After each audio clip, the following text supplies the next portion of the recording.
बिस्मिल्लाहिर्रहमानिर्रहीम। अस्सलाम वालेकुम स्टूडेंट, कैसे हैं आप सब लोग। उम्मीद है आप सब लोग खैरियत से होंगे।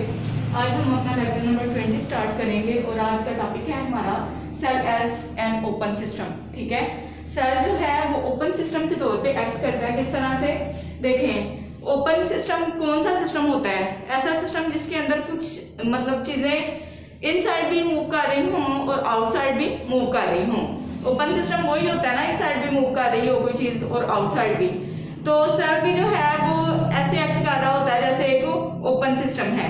यानी सेल के अंदर क्या होता है, जो चीजें जो हैं रिक्वायर्ड होती हैं, ठीक है, जिनकी जरूरत होती है जिन चीजों की, सेल उनको क्या करता है, इनसाइड ले जाता है, अंदर की तरफ जो है वो ले जाता है उन चीजों को, फिर ताकि अपनी मेटाबॉलिक एक्टिविटीज जो है वो परफॉर्म कर सके। जब मेटाबॉलिक एक्टिविटीज होती हैं तो जो सब्सटेंसेस अंदर गई हैं वो प्रोडक्ट और बाय प्रोडक्ट जो है वो बन जाती हैं। ठीक है, बाद में क्या होता है कि वो जो प्रोडक्ट्स होती हैं या तो वो यूज कर ली जाती हैं सेल के अंदर या किसी और सेल को ट्रांसपोर्ट कर दी जाती हैं, और बाय प्रोडक्ट्स जो हैं वो क्या होती हैं, या तो उनको स्टोर कर लिया जाता है या फिर क्या किया जाता है, सेल से बाहर जो है वो मूव करवा दिया जाता है। इस तरह से सेल जो है एक ओपन सिस्टम के तौर पे एक्ट कर रहा होता है। ठीक है, कुछ चीजों को जो है वो अंदर की तरफ मूव करने देता है और कुछ को बाहर की तरफ रिलीज कर रहा होता है। तो इसकी प्रॉपर डेफिनेशन देख लें बेटा पेज नंबर 67 पे। A cell works as an open system. For example, it takes in substances needed for the metabolic activities through its cell membrane. ये अपने सेल मेम्ब्रेन के जरिए क्या करता है, कुछ चीजों को सेल के अंदर ले जाता है जो कि इसकी मेटाबॉलिक एक्टिविटीज के लिए जरूरी होती हैं। Then it performs the metabolic process assigned to it. फिर ये अपने क्या करता है, मेटाबॉलिक प्रोसेस जो है वो परफॉर्म करता है जो कि इसको असाइन हुए होते हैं। Products and by products are found in metabolism. Metabolism में प्रोडक्ट्स और बाय प्रोडक्ट्स बनती हैं। The cell either utilize the products or transport them to other cells. Cell या तो इनको इस्तेमाल कर लेता है या दूसरे सेल्स को इनकी ट्रांसपोर्ट कर देता है। The by products are either stored or are excreted out of the cell. By products जो हैं वो या तो स्टोर कर दी जाती हैं या फिर क्या कर दी जाती हैं, एक्सक्रीट कर दी जाती हैं सेल से बाहर की तरफ। नेक्स्ट बेटा हमारा टॉपिक है passage of molecules in and out cell.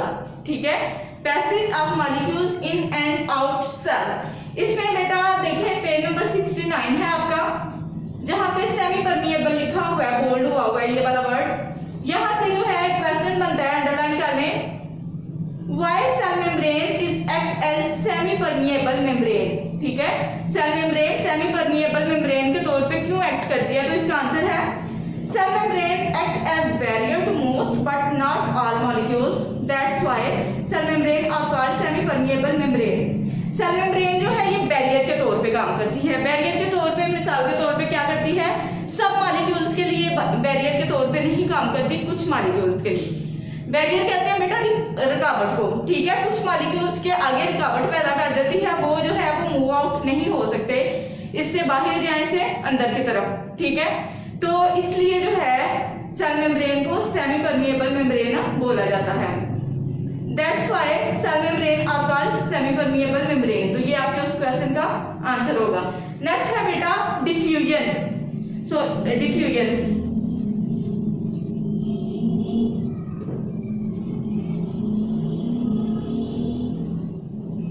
Diffusion ये क्या है बेटा? डिफ्यूजन एक डेफिनेशन है आपकी। इसके अंदर क्या होता है, कोई भी जो है मॉलिक्यूल हैं या कोई भी मटेरियल है हायर कंसंट्रेशन से लोअर कंसंट्रेशन की तरफ मूव करता है। हायर कंसंट्रेशन से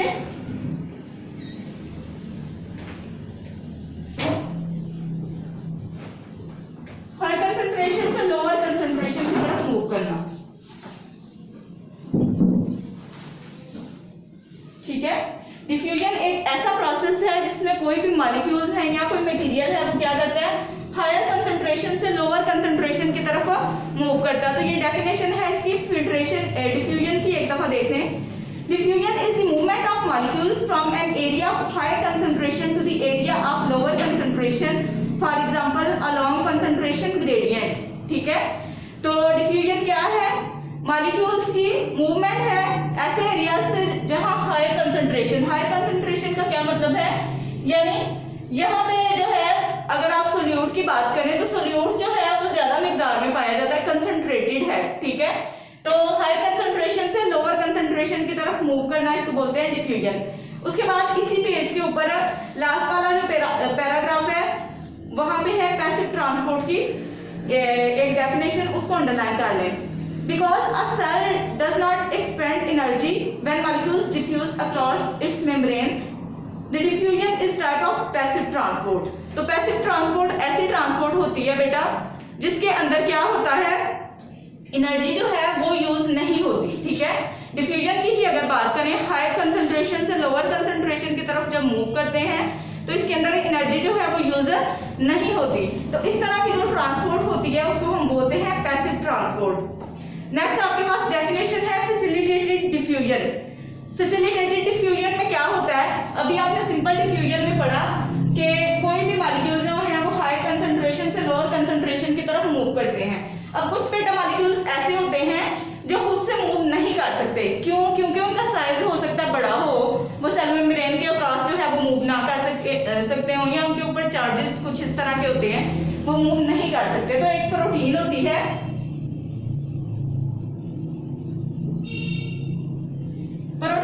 जो उन मॉलिक्यूल्स को मूव करती है सेल मेम्ब्रेन के अक्रॉस, ठीक है।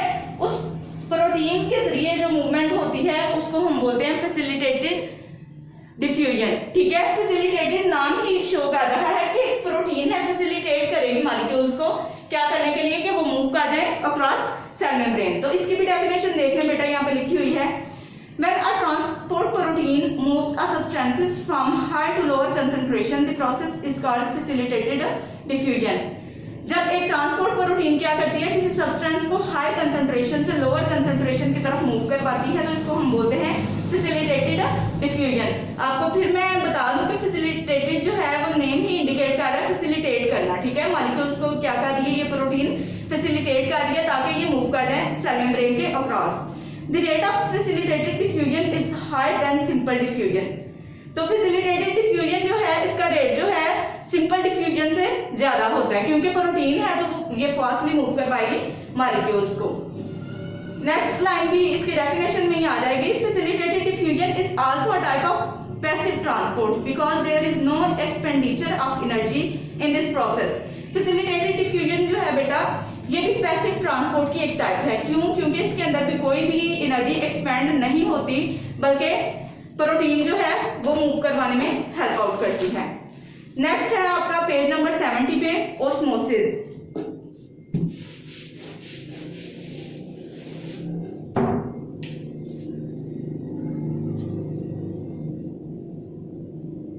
ठीक है, ओस्मोसिस है, इसकी डेफिनेशन देख लें।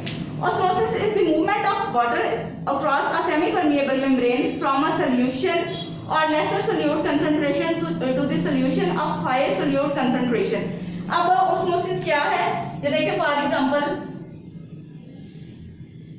यहाँ पे आपके पास कंसंट्रेटेड सॉल्यूशन है, फॉर एग्जांपल हम बोलते हैं शुगर का ये या कोई साल्ट्स वगैरह है, ठीक है। ये सेमी परमिएबल मेम्ब्रेन है जो कि है सेल मेम्ब्रेन। यहाँ पे सोल्यूट की कंसंट्रेशन ज्यादा है, यहाँ वाटर होगा, वाटर सॉल्वेंट होता है,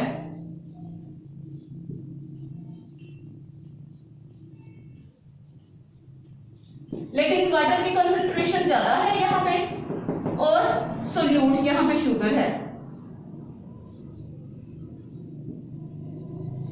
अब ये देखें वाटर यहाँ पे सॉल्वेंट है और कंसंट्रेशन वाटर की यहाँ पे ज्यादा है, तो ये क्या करेगा, वाटर इस साइड मूव करना शुरू कर देगा, वाटर के मॉलिक्यूल जो हैं वो यहाँ मूव करना शुरू कर देंगे। इसको बोलते हैं osmosis, the movement of molecule from higher concentration to lower concentration.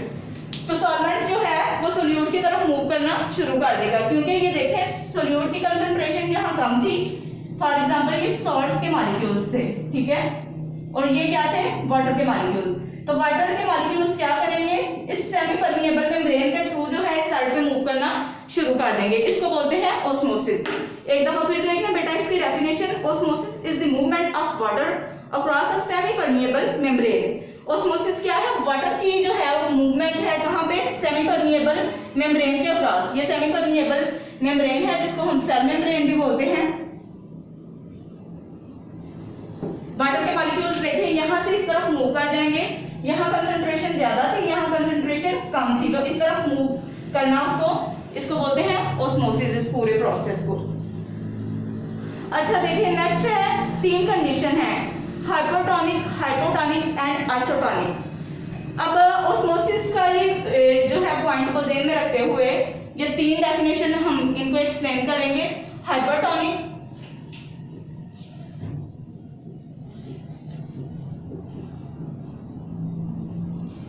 Second one है हाइपोटोनिक,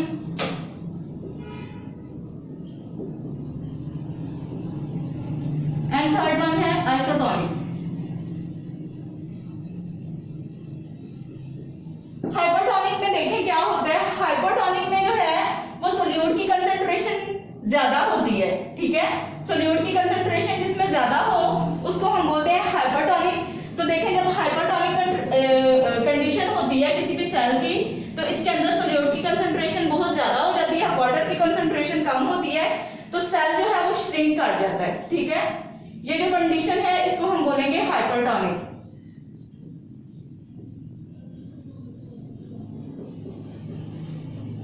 ठीक है, सेल मेम्ब्रेन के अंदर जो है मतलब सेल के अंदर कंसंट्रेशन जो है सोल्यूट की वो ज्यादा हो जाती है, इस कंडीशन को हम बोलते हैं हाइपरटोनिक कंडीशन, और सेल जो है वो श्रिंक कर जाता है। इसी तरह अगर हम हाइपोटोनिक की बात करें,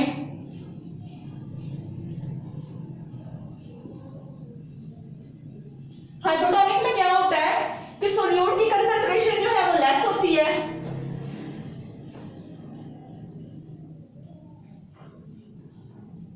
और सॉल्वेंट जो है उसकी ज्यादा होती है।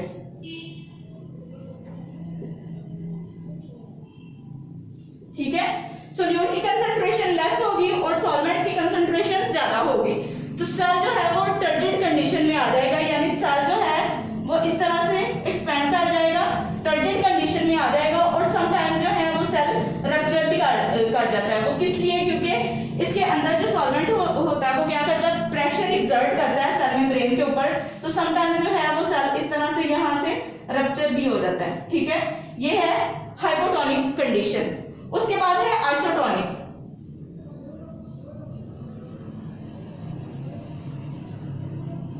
आइसोटोनिक कंडीशन बेटा वो वाली होती है आइसो एक जैसी, ठीक है, सोल्यूट और सॉल्वेंट की कंसंट्रेशन जो है वो नॉर्मली होती है, किसी एक की भी एक्सीड नहीं करती। ठीक है, आइसोटोनिक कंडीशन में सेम जो है सेल की कंडीशन रहती है। ठीक है, इसके अंदर सोल्यूट और सॉल्वेंट दोनों की कंसंट्रेशन जो है वो इक्वल होती है। तो ये हो गई तीनों आपकी डेफिनेशन, हाइपरटोनिक, हाइपोटोनिक और आइसोटोनिक। हाइपरटोनिक में यहाँ पे भी लिखा हुआ है hypertonic solution has relatively more solute. Hypertonic जो है कंडीशन, इसमें सोल्यूट की मोर कंसंट्रेशन होती है, जिसकी वजह से सेल जो है वो श्रिंक कर जाता है। सेकंड है hypotonic solution has relatively less solute, और हाइपोटोनिक के अंदर कम सोल्यूट होता है। थर्ड वन है isotonic. Isotonic solution have equal concentration of solute, इसके अंदर सोल्यूट की जो है कंसंट्रेशन वो इक्वल होती है। नेक्स्ट जो हमारे पास टॉपिक है वो है water balance problem. Water balance problem के अंदर भी बेटा हम सबसे पहले डिस्कस इन्हीं तीनों चीजों को करेंगे, हाइपरटोनिक, हाइपोटोनिक और आइसोटोनिक। तो आपको बता दिया कि हाइपरटोनिक कंडीशन जो होती है इसमें सोल्यूट की कंसंट्रेशन जो है वो ज्यादा होती है और सॉल्वेंट की कम होती है, सेल श्रिंक कर जाता है।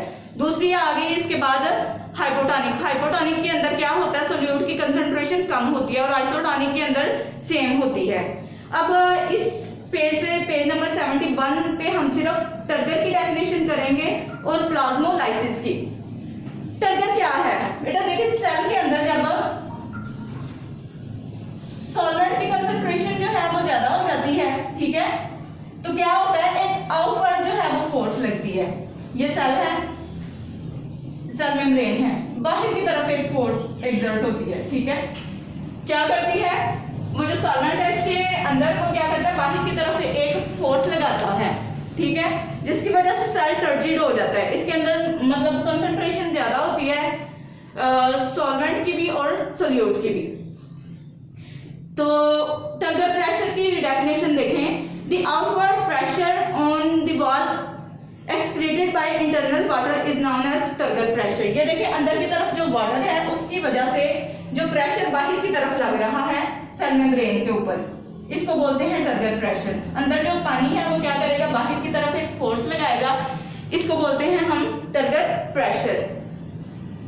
उसके बाद and the phenomena is turgor, और ये पूरा फिनोमिना जो है इसको हम बोलेंगे टर्गर। उसके बाद है प्लाज्मोलाइसिस, इसकी डेफिनेशन अंडरलाइन कर लें बेटा। In a hypotonic environment a plant cell loses water and cytoplasm shrink. Hypertonic condition में क्या होता है कि प्लांट सेल जो है वो वाटर लूज कर देता है, साइटोप्लाज्म जो है वो श्रिंक कर जाता है। The shrinking of cytoplasm is called plasmolysis. तो सेल की इस श्रिंकिंग को बोलते हैं प्लाज्मोलाइसिस। नेक्स्ट देखें बेटा osmosis and guard cells. Next हमारा टॉपिक है ऑस्मोसिस एंड गॉड सेल्स।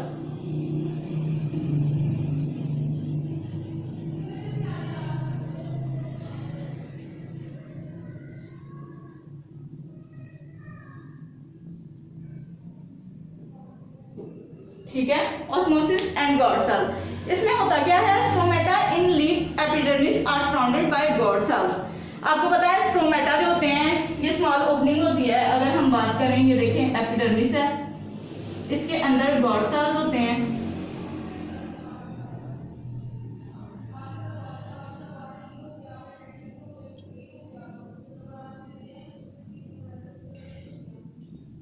ये देखें, ये है स्ट्रोमेटा,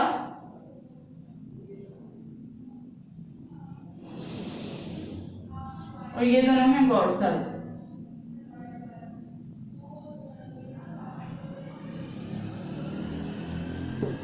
अब होता क्या है, डे टाइम जो है इन गॉड सेल्स के अंदर शुगर की कंसंट्रेशन ज्यादा होती है, फोटोसिंथेसिस के जरिए ग्लूकोज बनता है, शुगर की फॉर्म में वो स्टोर हो जाता है यहाँ पे। ठीक है, इनके अंदर आता है गॉड सेल्स के अंदर। गॉड सेल्स के अंदर जो है वो सोल्यूट की कंसंट्रेशन ज्यादा हो जाती है, तो नियर बाय जो सेल्स होते हैं वो वाटर को भी मूव करवाते हैं इधर, तो सेल जो है वो टर्जिड कंडीशन में आ जाता है। ठीक है, टर्जिड कंडीशन में आ जाता है जब, तो ये स्वेल हो जाते हैं इसके, ये गॉड सेल जो हैं। जब ये स्वेल होते हैं तो ये एक दूसरे के साथ इस तरह से जुड़ जाते हैं। ठीक है, टर्जिडिटी की वजह से ऐसे एक दूसरे के साथ जुड़ जाते हैं, तो ये स्ट्रोमेटा जो है ये क्लोज हो जाते हैं। ठीक है, तो इस तरह से जो है वाटर जो है वो उसका लॉस नहीं होता। ठीक है, स्ट्रोमेटा जो है ये क्लोज हो जाते हैं जब शुगर की कंसंट्रेशन ज्यादा होती है और वाटर भी मूव कर जाता है गॉड सेल्स के अंदर, सेल जो है वो टर्जिड कंडीशन में आ जाता है, तो स्ट्रोमेटा जो है वो क्लोज हो जाते हैं। इसकी एक दफा स्टडी भी कर लेते हैं हम। During day time guard cells are making glucose and so are hypertonic. The high concentration of glucose than their nearby epidermis cell. Water enter from other cells and they swell. ठीक है, day time बता रहे हैं कि glucose की concentration ज्यादा हो जाती है गॉड सेल्स के अंदर। ठीक है, डे टाइम पे, क्योंकि फोटोसिंथेसिस का प्रोसेस मान रहा होता है, एक्सेसिवली जो है वो ग्लूकोज की प्रोडक्शन हो रही होती है। अब ये देखें, जब इधर आ जाएगी जो कंडीशन वो होगी हाइपोटोनिक।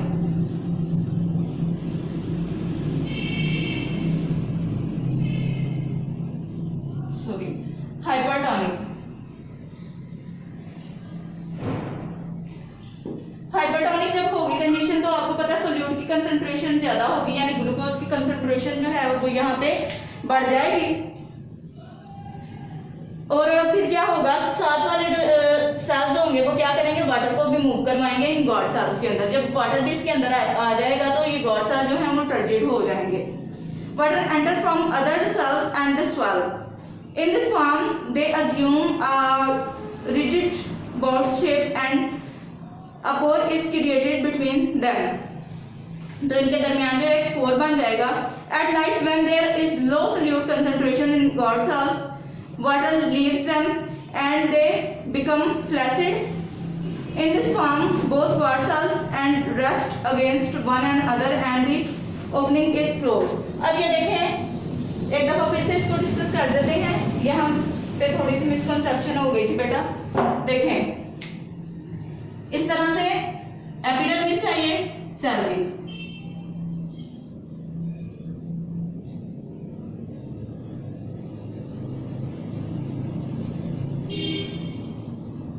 अब ये देखें डे टाइम क्या हो रहा है,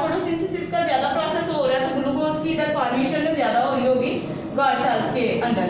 तो जो कंडीशन है वो होगी हाइपरटोनिक कंडीशन। हाइपरटोनिक जो कंडीशन होती है इसमें सोल्यूट की कंसंट्रेशन ज्यादा हो जाती है, ठीक है। मोर सोल्यूट होगा इन गॉड सेल्स के अंदर यानी ग्लूकोज की फॉर्म में। अब क्या होगा, साथ वाले सेल्स क्या करेंगे, वाटर को भी इस तरफ मूव करवाएंगे तो वाटर भी इन सेल्स के अंदर आ जाएगा। जब वाटर आ जाएगा तो ये दोनों सेल जो हैं ये टर्जिड हो जाएंगे यानी ऐसे फूल जाएंगे। जब ये फूल जाएंगे तो इनके दरमियान एक कोर बन जाएगा, इसको बोलते हैं स्ट्रोमेटा। लेकिन ड्यूरिंग नाइट टाइम ये प्रोसेस जो है वो उल्ट होता है। किस तरह से, ये एपिडर्मिस है और ये गॉड सेल। अब इस कंडीशन में क्या होता है, गॉड सेल्स पहले तो टर्जिड कंडीशन में थे, बाद में क्या होगा, ग्लूकोज का लेवल नाइट में जो है वो कम होता है। तो क्या होता है, जब ग्लूकोज का लेवल कम होगा, इधर जो है सोल्यूट की कंसंट्रेशन कम होगी तो वाटर भी इधर मूव नहीं करेगा, तो सेल जो है वो फ्लैसिड कंडीशन में आ जाएंगे यानी एक दूसरे के साथ ऐसे जुड़ जाएंगे, मुरझाई हुई शक्ल में आ जाएंगे। तो ये जो स्टोमेटा है ये क्लोज हो जाएगा, ठीक है। स्टोमेटा क्या होंगे, क्लोज हो जाएंगे। तो ये कंपैरिजन है ऑस्मोसिस एंड गॉड सेल्स का during day time and during night. ये इस तरह से हो रहा होता है, डे टाइम स्टोमेटा ओपन रहते हैं, नाइट में क्लोज हो जाते हैं। उसके बाद है application of knowledge about semi permeable membrane. Semi permeable का जो है वो नॉलेज, आपको पता है कि सेमी परमिएबल मेम्ब्रेन जो है वो मॉलिक्यूल्स कुछ को मूव करने देती है, कुछ को मूव नहीं करने देती अपने अंदर से, ठीक है। इसी तरह जो है हम जो है फिल्ट्रेशन के प्रोसेस में जो है वो यूज कर रहे होते हैं। इसकी एप्लीकेशन सेमी परमिएबल मेम्ब्रेन की कहाँ कहाँ पे हो रही होती है, तो मोस्टली आजकल दो जगहों पे हो रही है। एक तो ये वायरसेस और बैक्टीरिया को सेपरेट करने के लिए, ठीक है। जब हम एक सेमी परमिएबल आर्टिफिशियली बना लेते हैं, उसमें से जब हम स्ट्रेन करते हैं तो वायरसेस छोटे पार्टिकल होते हैं वो उसमें से गुजर जाते हैं, जबकि बैक्टीरिया थोड़े बड़े होते हैं तो बैक्टीरिया सेपरेट हो जाते हैं वायरसेस से उस मेम्ब्रेन के थ्रू। अब टेक्नोलॉजी यूज करते हुए एक प्रोसेस है जो कि है फिल्ट्रेशन का। फिल्ट्रेशन के प्रोसेस में भी क्या करते हैं, एक आर्टिफिशियल सेमी परमिएबल मेम्ब्रेन बना लेते हैं जिसके जरिए फिल्ट्रेशन का सारा काम जो है वो किया जाता है। तो सेमी परमिएबल मेम्ब्रेन जो है यानी सेल मेम्ब्रेन की तरह जो है मेम्ब्रेन को बनाई जाती है आर्टिफिशियली, ये दो फंक्शन परफॉर्म करने के लिए। नेक्स्ट जो हमारा टॉपिक है वो है फिल्ट्रेशन।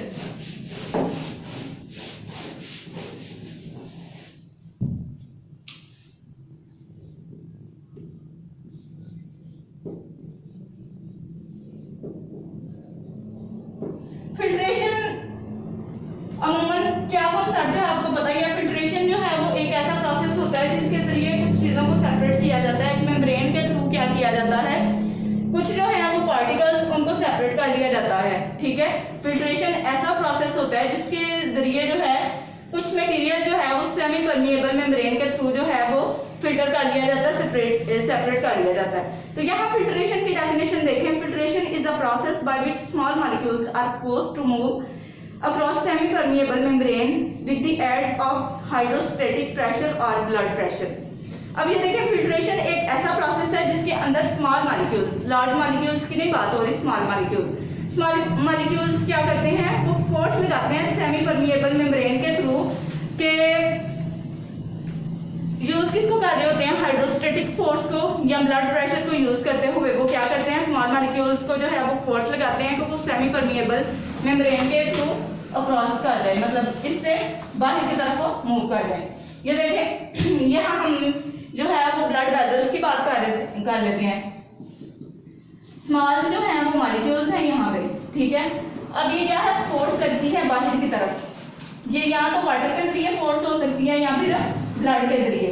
ब्लड जो है वो भी फोर्स लगाता है, ब्लड प्रेशर जो है उसके अंदर एक फोर्स होती है जो फोर्स को एक्सर्ट करता है ताकि मॉलिक्यूल जो है वो बाहर की तरफ मूव कर जाए, या फिर हाइड्रोस्टेटिक हो सकती है फोर्स, यानी कि वाटर जो है वो एक्सर्ट कर रहा हो। अगर हम ह्यूमंस की बात करें तो ये ब्लड प्रेशर जो है वो एक फोर्स है जो क्या करती है, मॉलिक्यूल्स को क्रॉस करवाती है सेल मेम्ब्रेन के थ्रू, ठीक है, सेल मेम्ब्रेन से अंदर या बाहर की तरफ। लेकिन यहाँ पे जो है वो फिल्ट्रेशन की बात हो रही है, तो ये स्मॉल मॉलिक्यूल जो हैं ब्लड प्रेशर के थ्रू जो है वो सेल मेम्ब्रेन से बाहर मूव कर जाएंगे। तो दोबारा फिर देखना है इसकी definition. Filtration is a process by which small molecules are forced to move across semi permeable membrane with the aid of hydrostatic pressure और ब्लड प्रेशर। ठीक है, हाइड्रोस्टैटिक प्रेशर या ब्लड प्रेशर के जरिए क्या होता है, फोर्स लगती है जो क्या करती है, मॉलिक्यूल्स को सेल मेम्ब्रेन से बाहर की तरफ मूव करवाती है। इसकी एक एग्जांपल भी है। For example, in the body of an animal blood pressure force water and dissolve molecules to move through semi permeable membrane of the capillary wall cell.